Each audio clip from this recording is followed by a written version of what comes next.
The purpose of today's meeting was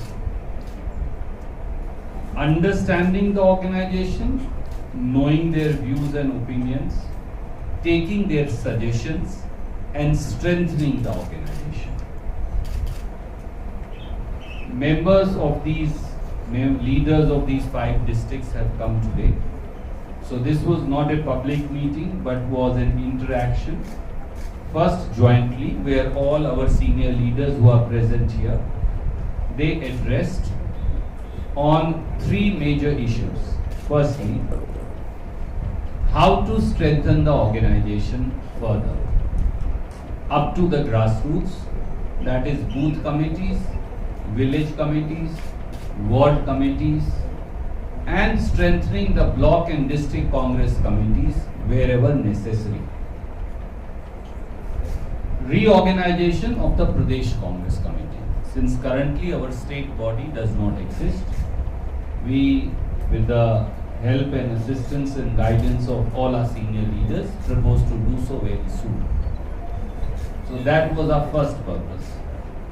The second purpose was to listen to the ideas and opinions of our workers and leaders in the respective districts, including those of our frontal organizations, whether it is the ST district department, whether it is the SC department, the OBC, the minorities, the Youth Congress, the NSUI, the Seva Dal, the INTUC, the Unorganized Workers Congress.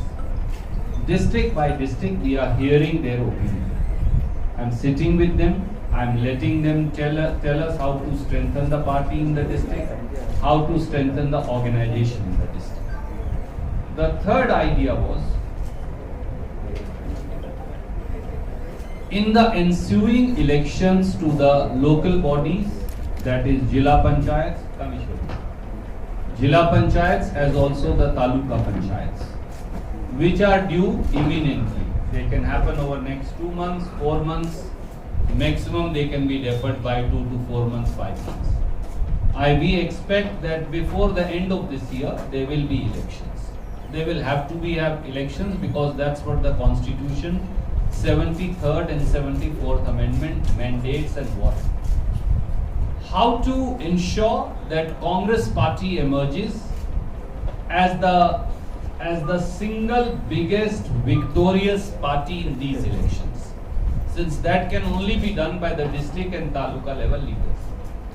So to exhort them, to tell them that they are the masters of Karnataka's destiny, they have to reshape the grassroots bodies, and we have to have the best people ideologically oriented towards the Congress party, ideologically committed to the ideas of Congress party, people who are not only winnable but will be able to serve the people in their respective wards, in their respective talukas and Jila Panchayats, and people who will reshape the next Congress government in the state. So the enthusiasm that exists around the state, how to translate into a grassroots reality to know their opinions. The purpose of today's meeting and interaction was this way threefold. Of course, Siddaramaiah ji, VK Shiv Kumar ji, our other senior leaders spoke about the various challenges that the state faces. The truth is that the illegitimate BJP government, I call it illegitimate because people of Karnataka never elected this government. This is a hijacked government. This is a parachute government. It's an illegitimate government. So like a house of cards crumbles, this government is also crumbling. This government is actually founded on corruption, defection. This government has been given birth by only 2 concepts: corruption and defection. And as BJP prepares for leadership change, the government is crumbling. People of Karnataka have suffered immensely. Excess deaths only in COVID were over 1 lakh.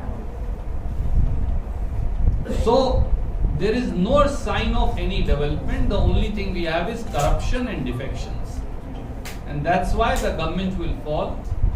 Congress party, which gave a flawless government to the state,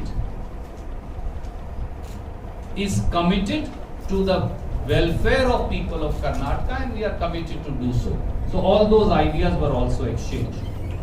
That's all that I have to say. I will now request both the PCC president and the CLP leader to say a few words, and then we'll take questions. Just a few words. ಮಾಧ್ಯಮದ ಎಲ್ಲ